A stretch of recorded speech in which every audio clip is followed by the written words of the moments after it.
We acknowledge the original owners of the land on which we podcast, whose stories were told for thousands of years. Today, we are recording in Meanjin. We pay our respects to elders past and present who may be listening. Sovereignty was never ceded. A quick note before we get started that there may be some swearing in today's podcast. If you don't like swearing or usually listen with children in the car, you have been warned.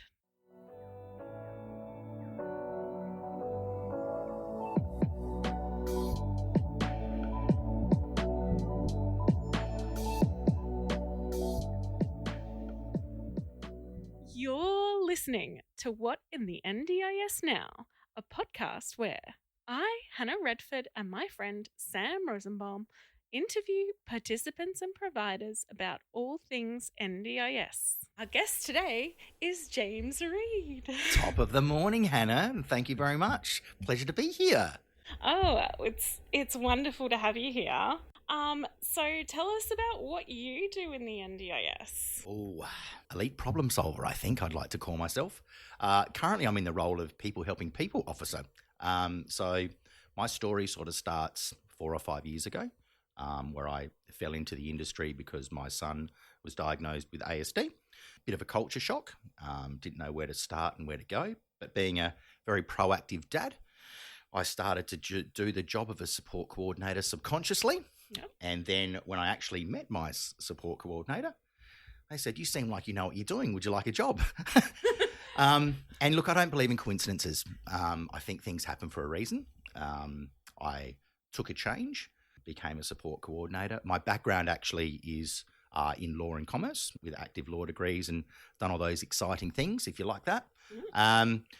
But I fell into it, but loved it because I guess really 5 years on, after my son's diagnosis, I realised that the people around you and that support you can make or break and be life-changing, really. So I was really thankful and happy of the supports my son gets and living his best life. And I wanted that for everybody. So I thought, what was the best way I can try and use my 2 hands to help as many people as others? So fell into a role of managing a team of 5 support coordinators and just mentoring them in, I guess, navigating the NDIS world. And as I think we are, elite problem solvers. Yeah. Yep. So I sit across the table from you today, super excited about the role that I'm in. I currently work at Here to Home, a specialist support coordination and support coordination service, and love every minute of it. But it really is a journey for me on people helping people, as I've said to you before.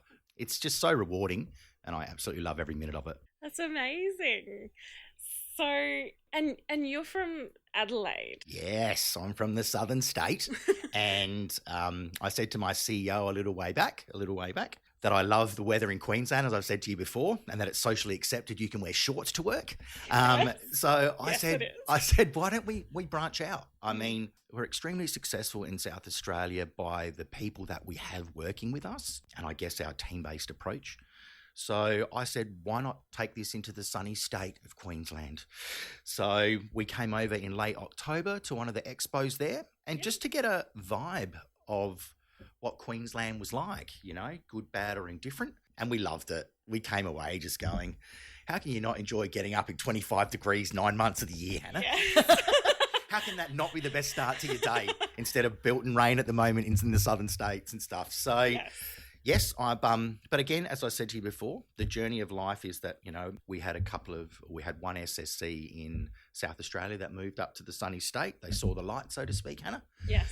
And we said, rather than losing her to the industry, why don't we follow her? So look, as I said, came up in October, loved it. Our plan was she was coming here in January, so I would follow her in tow. And that's where I had the pleasure of meeting you at Connect Fest. And as I said to you before, I believe it's all meant to be.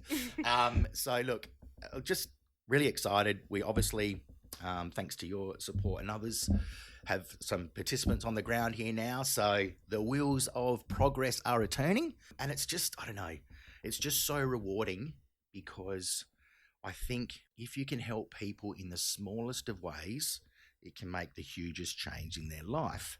Yeah. However, I've realised you need a team to do that. So, you know, as I said to you when I first met you, I came up here to almost create a League of Nations, aka superheroes, you know what I'm like, where you can, participants have complete choice and control, and that is where it starts, and I'm extremely passionate about that.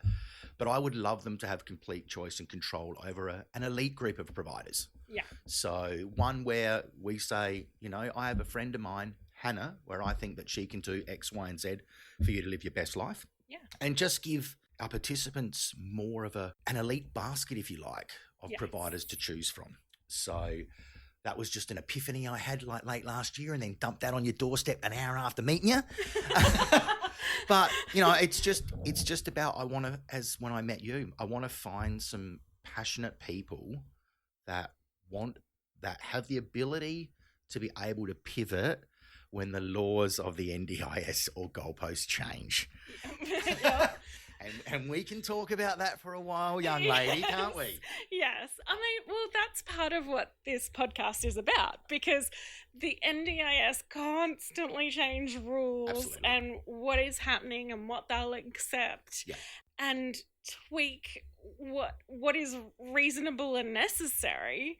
And so I wanted to make sure everyone hears what are the trends we're seeing? Yeah, what's changing now? What are they saying now? Yeah. And when our huge lot of changes usually come in July with the price guide, and then we'll need a really long podcast to say, here are all the changes now.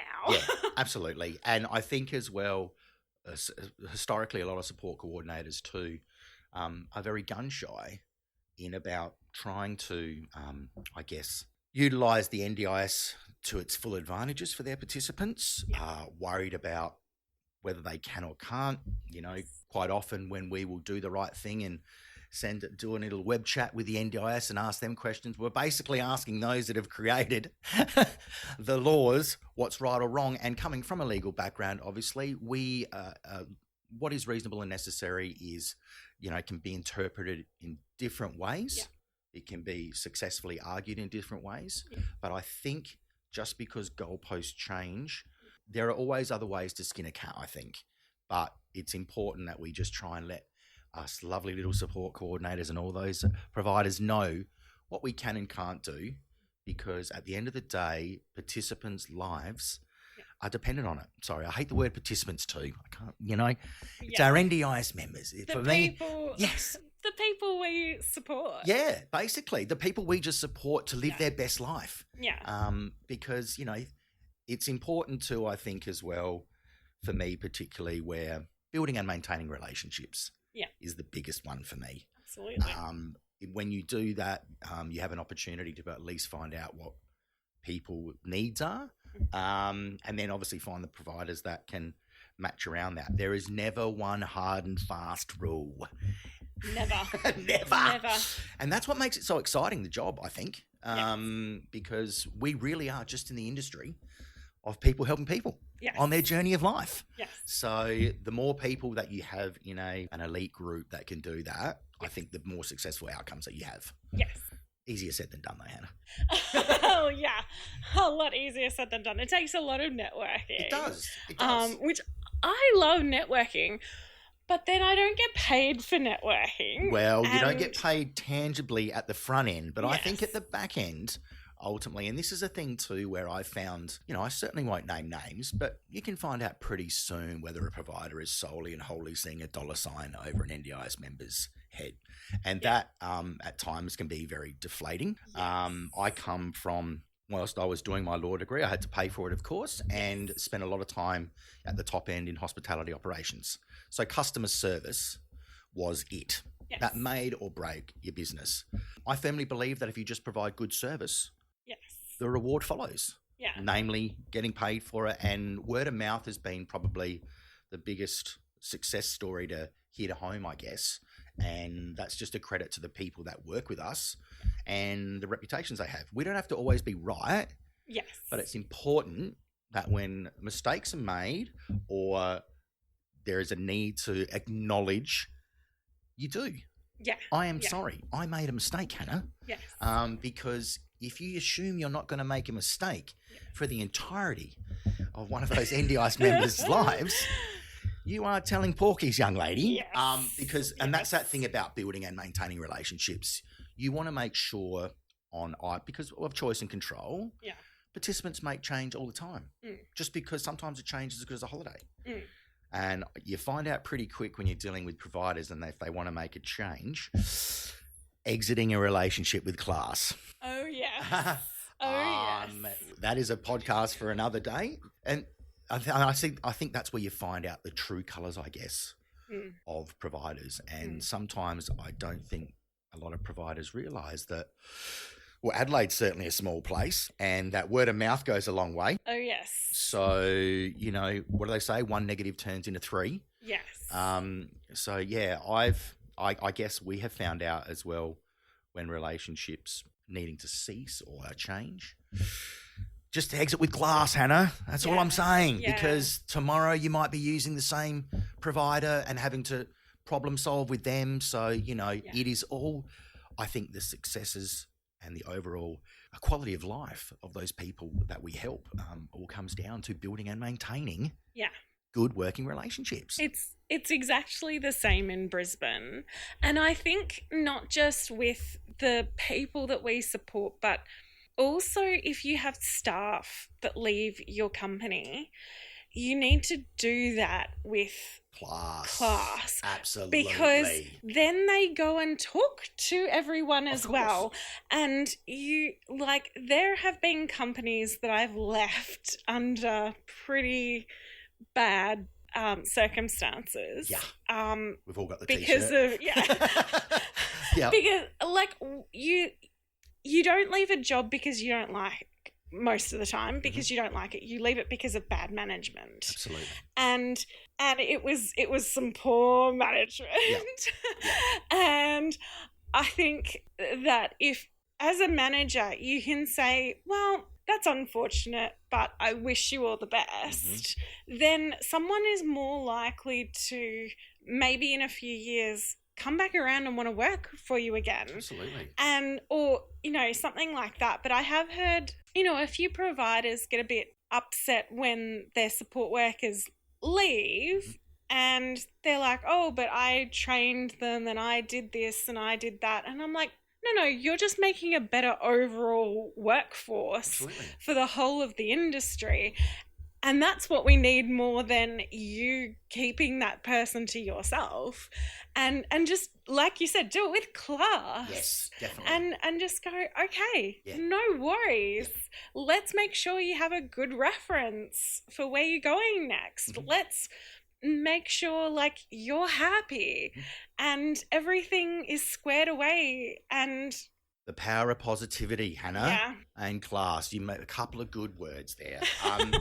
The success of people's lives, and that's what we're talking about, are the people around them. Yeah. So it's important of the well-being of staff, first and foremost. And this is an area where I'm very passionate, hence my own given title of People Helping People Officer, because that also includes our team members. Yeah. I'm very privileged that here to home who I work for, our staff or team retention rate is the best I've ever experienced. Yeah. I don't think anyone's left. Might have to do a rap check on that, but I'm pretty confident in the time I've been there. And look, if they do, well, we want to know why and what we can do better. Yeah. Okay. We have to always evolve with it as well, because look, life is short. We could get into this. I won't go off too much of a sidetrack, but so often we look to the future and what we see as success. And I understand that concept that we've all learnt. However, we've got to enjoy the journey, Hannah. Yes. And that includes today Yes. and the people you work with. Yes. We live in a very a world that at times can be very sterile, allied health and all those type of things. Why can't we have fun or enjoyment in that, I guess, but be professional too? Because again, we're involved in someone's daily life. Wouldn't we like to try and make that better in whatever way that looks like? Yes. So, there's never enough good staff Yes. Okay. Yes. But it's our job on the journey, or our mission, Yes. to try and help as many people, I guess, have the power to help others. Yeah. You know, whatever that looks like, though. It's always, I think that's what I find so rewarding in the job. Yeah. Everyone's definition of enjoyment is different. Yeah. So at times people ask me what my job is, and I find it very hard to explain, except to say I help people live their best life. Yeah. And people like kind of scratch your head, and it's like, well, that's pretty much what we do. Yeah. Whatever that looks like. Yeah. But I don't profess to know everything, No. except to know having a good team around you that you can fall back on, or support you even, is so important. Yeah. Very good points, Hannah. You always have me at hello. Yes. Talking about your people, I met your Benjamin yesterday. Oh, stop it. Did you? Yes. Is that why he accidentally rang me at 1 o'clock this morning? He apologised for it. I hope he was nice to you. Oh, he paid for my drink. Did he? So. Perfect. Because I bought him a lovely Korean barbecue the other day, but he's well deserving of it. A beautiful young guy with such effort and passion. Yes. That again doesn't need to know everything. Yes. But I just, as I say to a lot of my team, that we don't always win, okay? Yeah. It's kind of like I give the analogy of we're going into ER and we got triage. They're all coming through. We must focus on our wins more than our losses. Absolutely. You know, otherwise it can become a very, sad and dark place. But I always tell my people, and Benjamin's no different, that regardless of your win or loss in a NDIS member's life, the fact that you're supporting them, I'm already comforted that they're there helping and you're holding the spit bucket. So I already know straight away that if my people are at the table helping out, that the outcome's going to be better, you know, even if it isn't, what was needed. And look, I think of our job a lot as in we are elite problem solvers. Yeah. Aren't we really? Oh, yes. It's funny that you say that, because so often when people go, oh, what does a support coordinator do? And I'm always lost for how to describe what a support coordinator does, because it's so varied and it really depends on the person I'm working with, because you can have 30 different people on your caseload and do it 30 different ways. Absolutely. Because everyone needs you to work slightly differently and do things slightly differently. And so you cannot ever go, as a support coordinator, I do X, Y, and Z in that exact order, because it will never, ever work. And so trying to explain to people, this is what a support coordinator does, I can never quite capture it.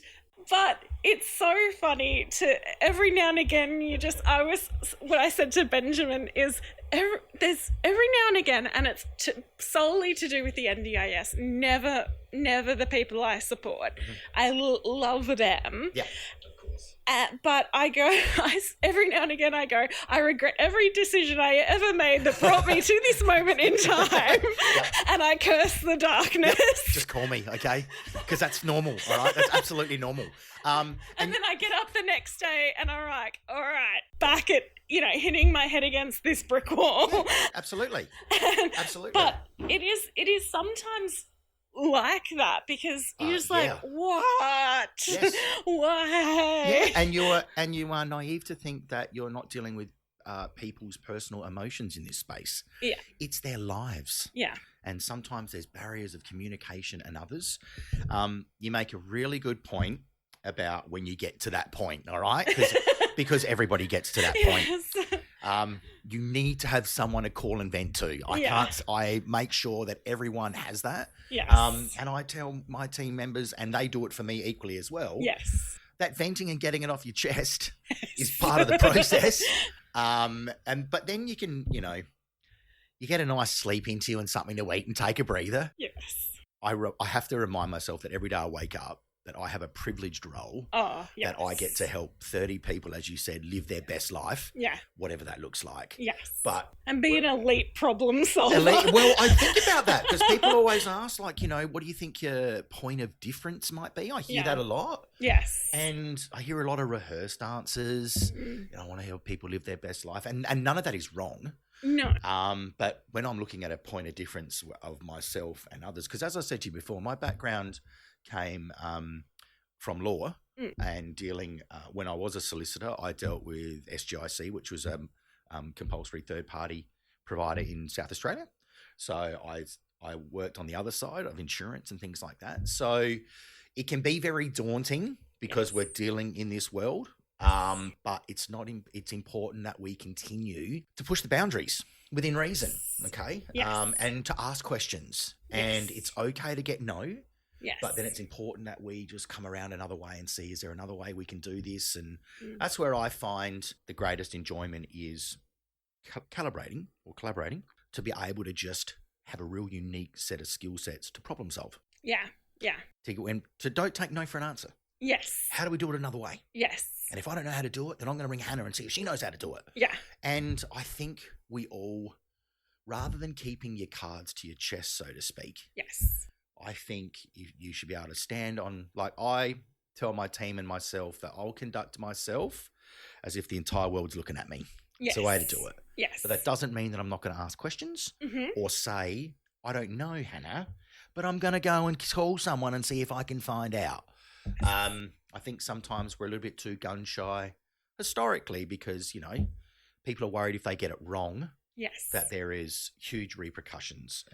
But that point of difference, talking about that point of difference, I often say to people who I train or some providers when I meet them, I say, I want providers who are willing to, if they make a mistake, put their hand up and say, I made a mistake and I'm going to fix it, or acknowledge when they don't know something and I'm going to go and research the shit out of it because I want to know the answer to your question. Yep. I want to figure out how do we get this particular thing through the NDIS because I feel it's reasonable and necessary. I can see how it relates to your disability. How do we convince the NDIS of the same thing? Absolutely. Absolutely. And look, we could talk forever, but there's another point where I honestly think at times now, particularly specialist support coordinators are almost like paralegals. Yes. Like I'm now looking to case law from the AAT and others for when people tell me you can't do that. I'm like, well, hang on, let me just do a keyword search on reasonable and necessary and gym membership and see if they say no. And my point being is that no, and the NDIS is just huge. And It's the Matrix. It's the Matrix.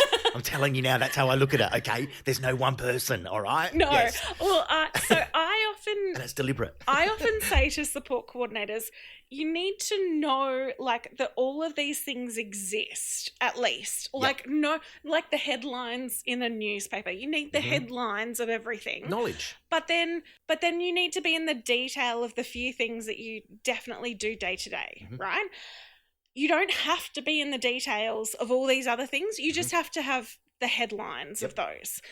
And then when someone goes, hey, I need this thing that you don't deal with every day, you can go, I know that exists. Absolutely. I know that exists because I know the headlines. Let me go and find out for you. I have notepads now that used to be booklets, but I thought you can lose them now with ideas and stuff.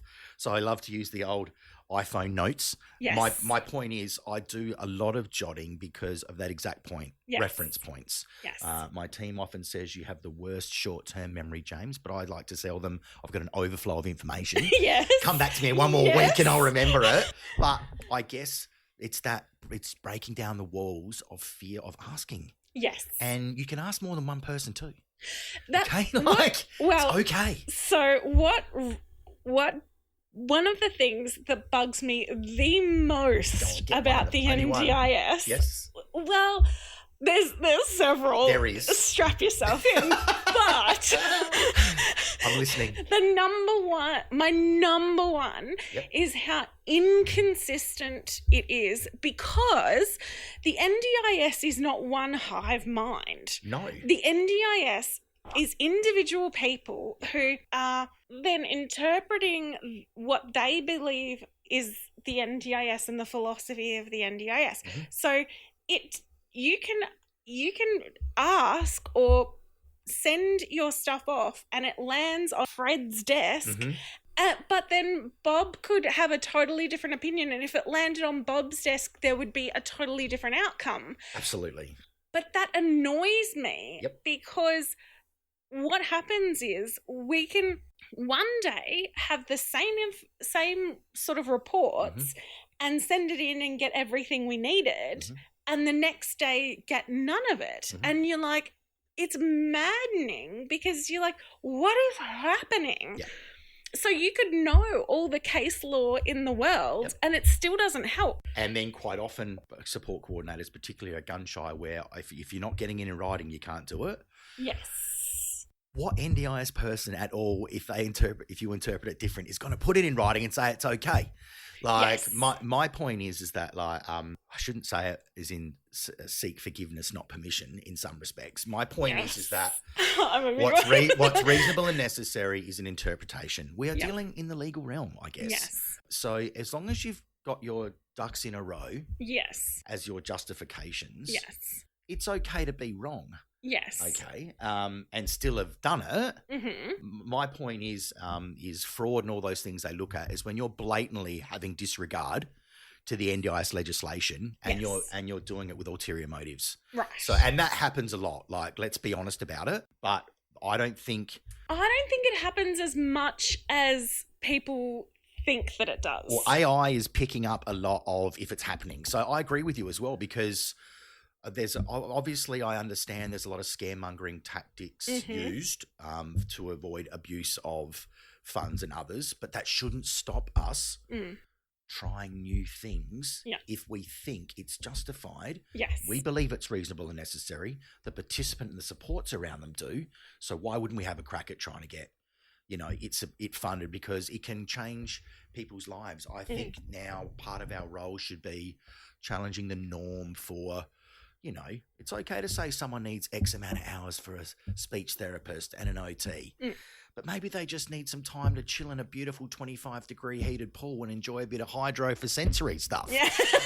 That's an example where I just think that we shouldn't be straight-lined in our thoughts. Yes. We should have our participant in the centre. Yes. Person-centred. Yes. And then around that, we should have them asking us questions and always challenging the norm for them to live their best life. Yeah.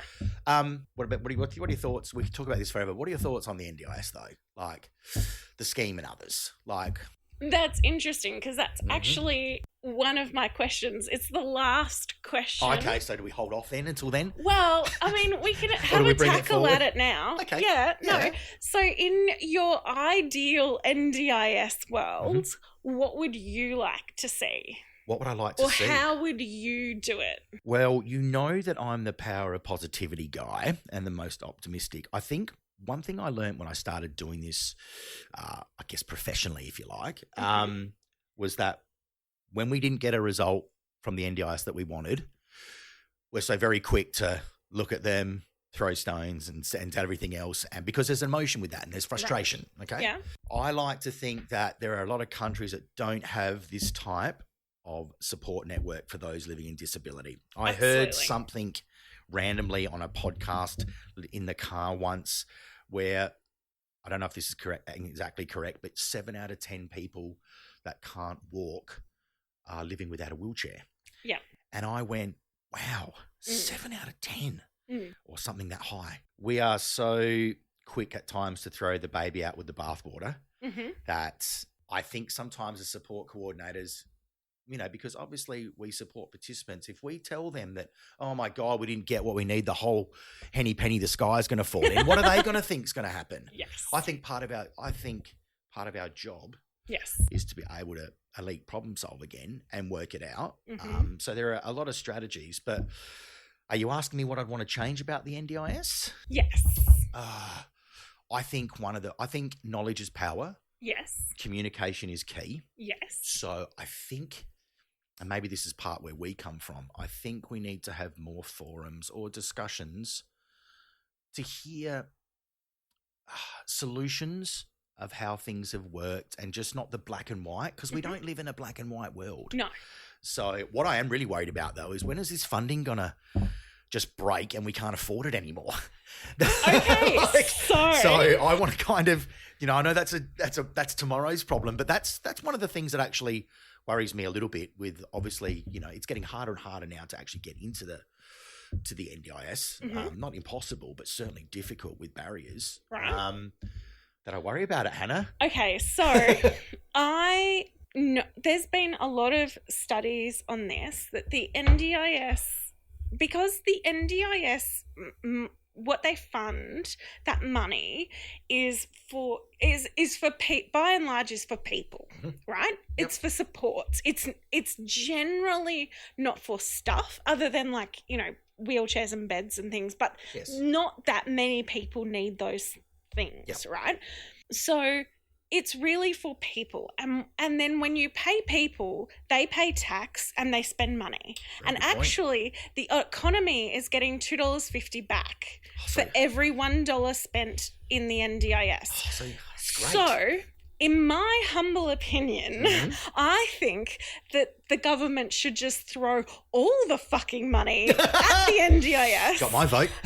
And just not worry. And this pisses me off when people go, oh, but all that money, as if it's going into a black hole. I can tell you for a fact that funding is not going into a black hole. It is paying people's wages, and we all pay tax, and then we all spend money, and it is not like I am not buying yachts. Yes. And even if I bought a yacht, it would put money in the economy. But you know and what? I would pay tax on that yacht. I'm not. Not yet, though, Hannah. Not yet. Okay. I can't even buy a house. It's okay. It's a we all got the house same first, yes. But it really frustrates me when people go, "Oh, but how are we ever going to afford it?" I'm like, what do you mean? How are we going to afford it? We're getting way more money back from doing it. So just keep giving it money. Yep. Like it blows my mind when people talk about that. Yep. Just don't buy submarines. Like it can't be this hard. And people with disabilities it's not as if we're throwing it to nothing. No. People with disabilities genuinely need this support. And, it frustrates me so much. I mean, what you say about some people in the rest of the world not getting this support is absolutely correct. And that is so. But in Australia, we do get to have this scheme. Hallelujah. And what I say to participants, if participants complain to me about the scheme, I explain, well, look, what we had previously was worse. Yeah. Trust me, it sucked. And if you were ever on any of those, it was worse. And now we have this national scheme that means it doesn't matter where in Australia you live, you get the same access or the similar funding. And the access is a little different because if you're rural, there's still no support workers. So I granted that. But theoretically, everyone's now got access to the same thing. Whereas before we didn't. We had a haphazard thing where, if you lived in the city, you had everything you could possibly want. And if you lived in the country, you had nothing. And if you lived in Western Australia, you got something way better than if you lived in Queensland, for example. So I love the NDIS. So do I.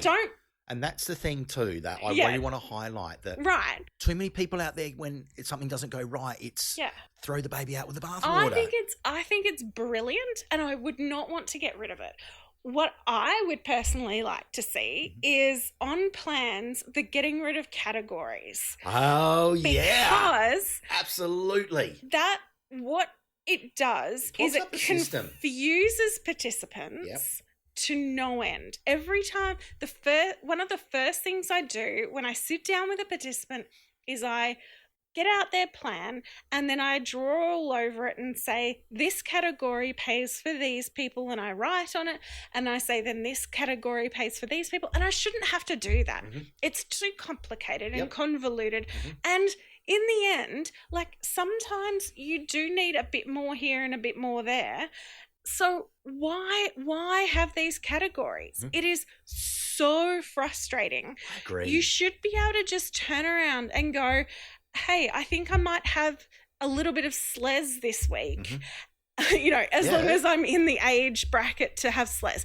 And next week I want a little bit more of OT. And the week after that I want a bit more support workers. You know, like, it just, the categories, as a support coordinator, I'm really lucky that I get to understand all the categories. I have to understand them backwards and forwards. And this is something we have to be in the detail of. The devil's in the detail, absolutely. Right. But it shouldn't have to take almost a degree to understand what is written on a plan. Absolutely. And what LACs and planners send out in their emails to go, this means this and this means that, makes it worse. Yeah. Because it's their interpretation write it as in well. This like legalese that is good word. Is just worse. Yeah. And I read these emails that some of my participants get, and I go, even I'm confused by it, and I know what they're talking about. Yeah. Yeah. I agree. Totally. And I'm like, this is like, what is happening here? And so the other thing I would change is I would not have LACs, or I would have them do something totally different, because what they do at the minute with the doing some planning meetings and then planners do other planning meetings or reviews or whatever is confusing as fuck. Absolutely. And I think what we need is to send it all of it go as at the NDIA. None of it is piecemeal everywhere else.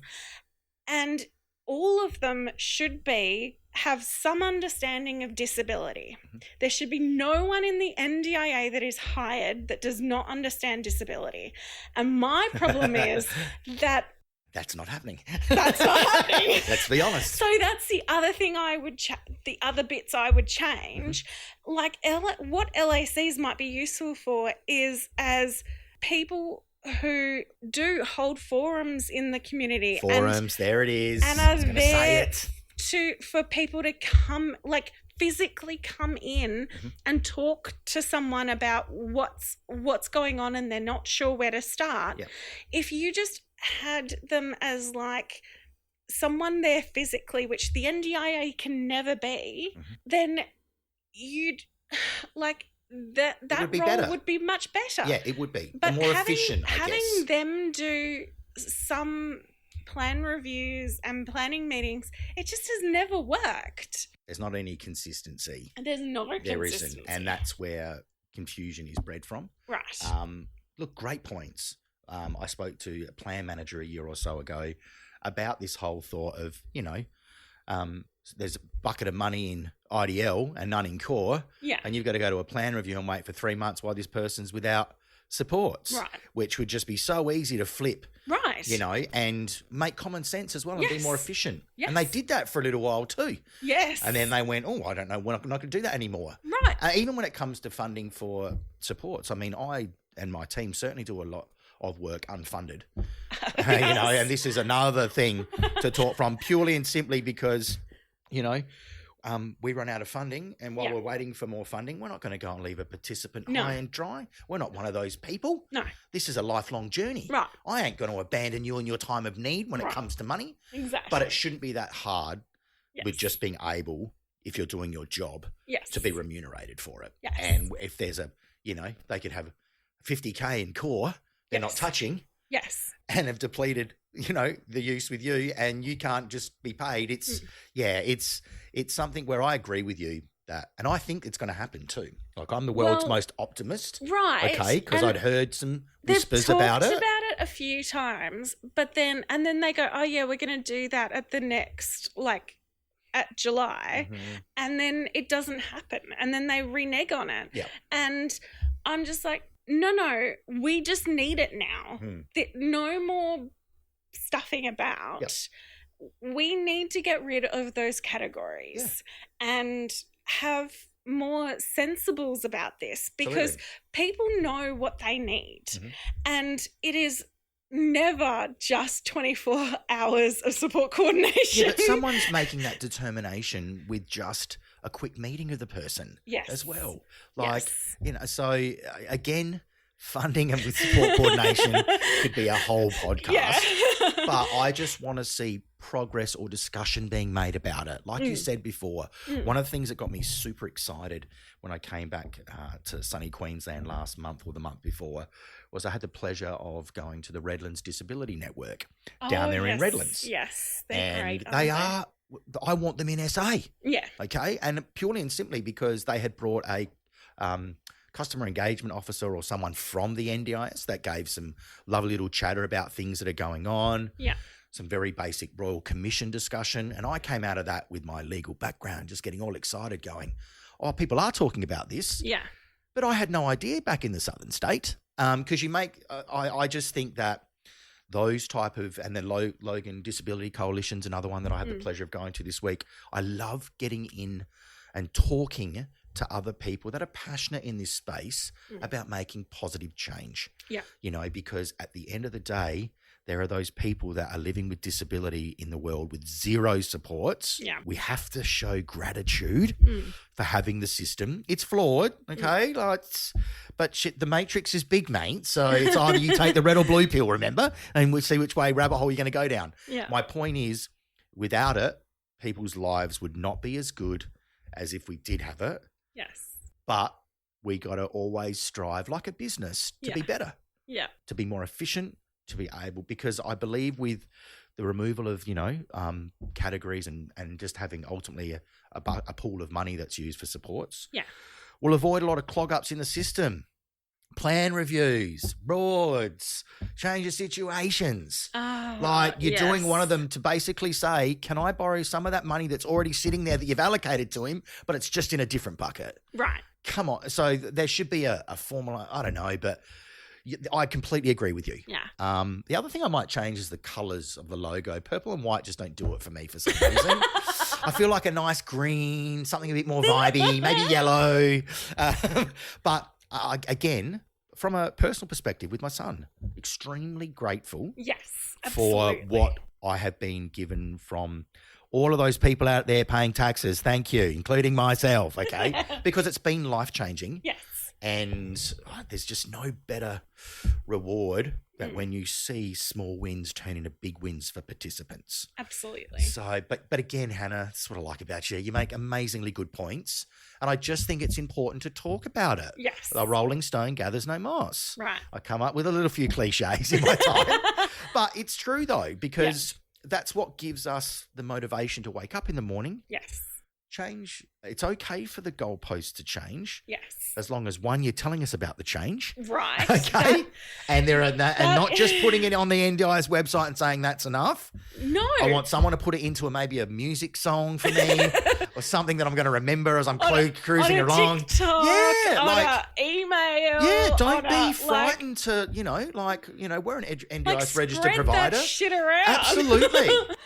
Absolutely, because this one gentleman that I met at one of the Redland Disability Networks, from the NDIS, he even gave me his email. Yes. So there we go. I was boom! I'm normally going to buy you dinner first, but, happy with that. My point is that it was great to get, just to realise that it's not black and white. Yeah.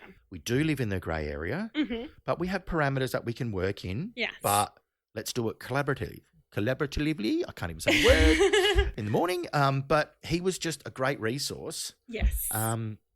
That after it, we kind of hugged it out in happiness, in the sense being of just some of the info he gave me enabled me to go and talk to my team, change a few things and get some immediate results. Yeah. But I just think sometimes we're very quick to throw stones at the NDIS when things come back that aren't the way we want them to be. I think our job is to have the power of positivity and go, well, we come at it another way And we are also one too that when we look at funding levels and stuff now, when it's been given for a year, Yes. that doesn't mean that we can't in 90 days out go for an early plan review, so it's only 9 months. Yes. My point is there's always other ways that you can live today and solve the problem tomorrow, Yes. like with stuff. Yes. But this is all just working within the means that we have and the knowledge that we have to do it. Yes. So again, don't profess to know everything, No. but I want people to tell us where we can go to find it. Yes. Because where do you normally go when you want to just find out some new information? Are you a NDIS web chat kind of gal, or have you got someone on the inside there? Or a bit of both? I try to avoid asking the NDIS at all costs. You don't give Bill a call and just say, hey, Bill, while you're there, just want to know if this is reasonable and necessary as low-cost AT. So what is your recommendation? If I had Bill's number, that would be far out. He'd never get me off the phone. Say please and thank you. Yeah. No, usually I will call colleagues like you good self. Yeah. And then I will sometimes have a quick squiz at the OG, operational guidelines, which constantly cracks me up that it's called OG. Yep. Yes. I used to get called OG by my kids, mate. I get that for other reasons. Yes. Yes.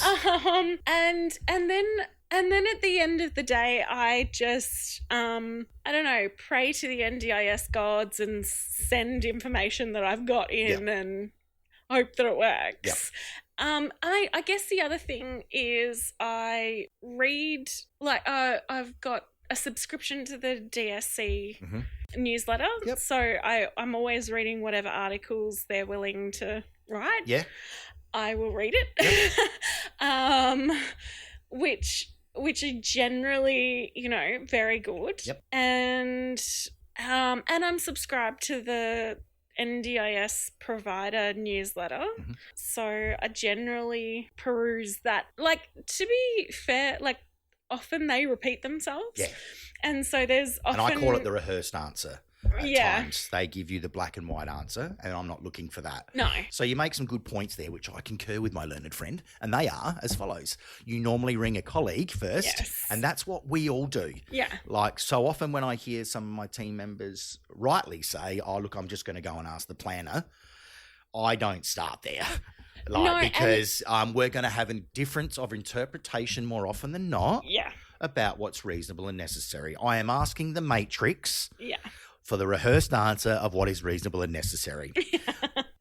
9 times out of 10, you don't get the answer that you want. No. So I love having colleagues a la the League of Nations where I can call people because I don't have to agree with them. No. But what I'm really just trying to work out is what was the strategy you used to justify what's reasonable and necessary and hang your hat on. Yes. Because and I found that I've had far more successes in that space. Yeah. I'm also one too that I like all of these social media forums. I don't mind a few of those. Yes. I've accepted a few, where... Pop a question into the Facebook group and go, hey, has anyone ever, come across this scenario? Mm-hmm. What do you reckon? Yep. And then my only issue with that is you sometimes get some pretty nonsense answers absolutely. And conflicting answers. Of course. You'll have 10 yeses and 10 nos, and you just go, okay, well, it's equally weighted. Yeah. What? Yeah. Yeah, that's my only issue with those. But you and I both started, I guess, in the same place. We generally ring someone in the industry that may have experienced that. So when you came back, just digressing slightly, when you told me, what would I like to make change with the NDIS? I want to just be able to communicate more and better. Yes. And learn from that. We're doing it with AI when we ask questions on web chats. Yeah. But that brings me back to as well that I think slowly, particularly SSCs, we're almost turning into paralegals of us being able to, be on that side of the bench where we're actually advocating for the participant that this is what we want and why we see that. Yeah. But again, I'm very grateful that we have a starting point, and that is that we can ask someone for supports to help someone change their life. Mm-hmm. People helping people, but, it's flawed. So we've got to roll with the punches. Yeah. You know, but again, the gratitude that I have seeing people's lives get better. Yes. In the day, today. Yes. Is the best dopamine fix I think you can get, man. Oh, yeah, is people absolutely. being happy. Yeah. Because it doesn't always, you know, we're naive to think that it's always a success story. Right. However, when there's life, there's hope, is what I like to say. Yes. So if we wake up tomorrow and we got supports in hand, we live to fight another day. Right. So, but it's that thing too where I want to try and help as many people with my two hands, and that includes giving them the tools to be able to do it. Yeah. And part of that, or critical to that, is knowledge about what happens with the NDIS. Yes. Good points as always. I like the way you think, Hannah. Tells me you've thought about it, and it keeps you up at night, like as it does with me. But, I've never had a job that has kept me up at night like this one does. Well, let's talk about that a little bit. Like support coordinator wellness. It's a big space of mine. How's your sleeping going? How's your eating and your vitamin D intake going? The vitamin D intake is very, very and you're in minimal. the sunny state, yo. You can get it for free outside. I know we laugh and joke about it, but quite often in supervisions that I'm privileged to do with my team, I ask about them first. Yeah, it's so that's important what I do to me. when I do supervision. You have to. Oh, the number one question has to be asking about how they are first. Yes, that's the way we start, because we are so important to empowering people's lives. Yeah, and we want the best for them. That's why we're in the role. Yeah, and that's what keeps us up at night. So, wellness of the support coordinator is pivotal because they're providing wellness for the person that's in the center of the supports. Yes. So, like, again, I don't profess to know it all. Yes. I just like to have the conversation where you can tell me that I went to bed at 11:30 last night and had to order Macca's as comfort food because I just couldn't think how to get that funding level. You know, it's okay, but I think that's the bucket of chocolate ice cream. Oh, you like that? Yeah. I get that. I just got to have fresher go-to produce, I think, there, Hannah. Like I'm a bit impartial to the sour cream and chives chips. Yeah. But look, we don't want to. We just want to balance it. We don't want to take away people caring. Right. But I think. And I've had to try and learn this myself, ever evolving, is that I need to know that you're living your bestest life. Yeah. And what that looks like. Yeah. You know, so because we're going to have our good days and bad. Yeah. But I don't want to lose people to the industry like they did in COVID with nurses. The stresses they put on people, they just wanted to run away from the job. Oh, yes. And I get it. Yeah. And it was terrible for the entire breakdown of the industry. But we got to learn from that. We got to learn, like, your wellness is the most important thing first and foremost. So we got to look at that every month. Yeah. We got to talk about it. Yeah. You can tell me that you haven't slept. Yeah. I guess because I'm 47, I think I grew up in an era where men didn't tell I don't know if it was just men, but no one told you kept the pressures of life and the stresses internally. Right. You're not a real man if you show that, you're not coping in others. Yeah. I'm so pleased to say that in my current role and whom I work for, it's okay to cry. Yes, absolutely. And it's take a moment, take a pause for the cause. Because if those emotions are there and feeling, it's one of my little colleagues' sayings. I love it. But it's true though, because you learn by those feelings. Yeah. And also it demonstrates that you're human. Yes. I feel like I've just had one of those, what do you call them? Deja vus. Okay? Yeah. That's a bizarre thing. But all of it just comes down to being able to just talk about it with somebody. Yeah. Find that person you can say, I'm not having a good time, or, because the world's a better place with you in it and supporting those people. That whole spit bucket analogy I use again. Yes. As in, I know someone's life's going to be better if you're in it, but I need to know your life is the best it can be. And I find historically, and that's why I'm so grateful with the staff retention, I guess, that we have at Here to Home, is that we allow them to choose their caseload. Yeah. So, amazing. Well, game changing, we call that, Hannah. Because there was a time I had 55 clients, was a team manager and trying to support 300 people. And that wasn't my bestest life, Hannah. Okay? No. And I'm not in that situation anymore because I couldn't find a way out. No. Some people thought that was the norm. Yeah. That is not the norm. That is no way, you are not shape, helping and form. anyone. I look at it as, how do you juggle 55 balls, yo? Right. And do it to the best of your ability. Yes. So, but very grateful that I experienced that, because I learned from that. Yeah. And I learned I can't give if I'm not in my best version of myself, how can I help all those being the best version? So I love where I work now. And look, being able to work from home too, or remotely, has been a game changer, yes. particularly in South Australia too. Yeah. By way of, we talk about funding levels and, you know, if we can do our jobs more efficiently. Yes. I mean, we always offer, I'm a bit old school, but I still like coming and being across the table from you, Hannah, and yes. getting a hug at face the front door, face. you know, absolutely. Yeah. But it's not always needed. Yes. And you can become more efficient, especially when you're dealing with the hourly prices now of an OT or others. Like, yeah. we're trying to avoid them having to get out near it. So there's an efficiency I see there. Yeah. And it's been life-changing for me as well, because I can still slap on a load of laundry while I'm saving the world as well at the same time. But again, that just helps me be the best version of myself. Yeah. And because we all have stress, we all have a threshold. Yeah. We all have anxiety. Yes. It's called being human. Yeah. But I think sometimes I've found it personally, where I have a little bestie that I call, if she's listening, Danielle out there, where I can just vent to her about everything and she understands it, and then tells me to go off and sleep and have something nice to eat for dinner. And then I come back refreshed in the trenches the next day, and giving the best version of myself. Because I don't want to, I love this job. I love this industry. Yeah. We are people helping people. Yeah. There is no greater reward. No. I love the life of servitude. Like, I do. I mean it. Like, it is a satisfaction that you can't, people, I think, drink or do drugs to have that feeling. Yeah. But there's nothing better than a smile from ear to ear. Yeah. When you're taking someone, I don't know, go and watch the Mighty Crows have a win in a showdown. And, you know, have to plug that in. And just, you know, having the best version of themselves. Yeah. But I like the opportunity to be able to just talk about ways to make it better. Yeah. Awesome.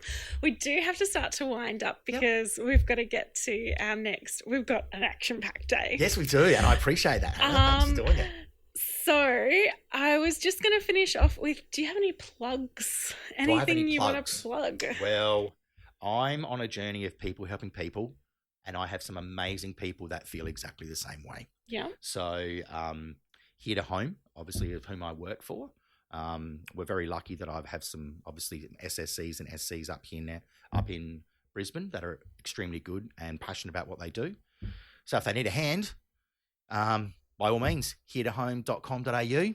Yeah. And I will find you the person that you need to help you. And that's the other thing too. Total choice and control of who you want to choose as your support coordinator, rather than just being told it's James or Hannah. Yeah. So we can, we obviously like to give profiles. We want to make a good match. Yeah. We're in the business of building and maintaining relationships. Yeah. So if you think we can help, funding or other, love to hear from you. Yeah. Thanks for your time, Hannah. I love it. Awesome.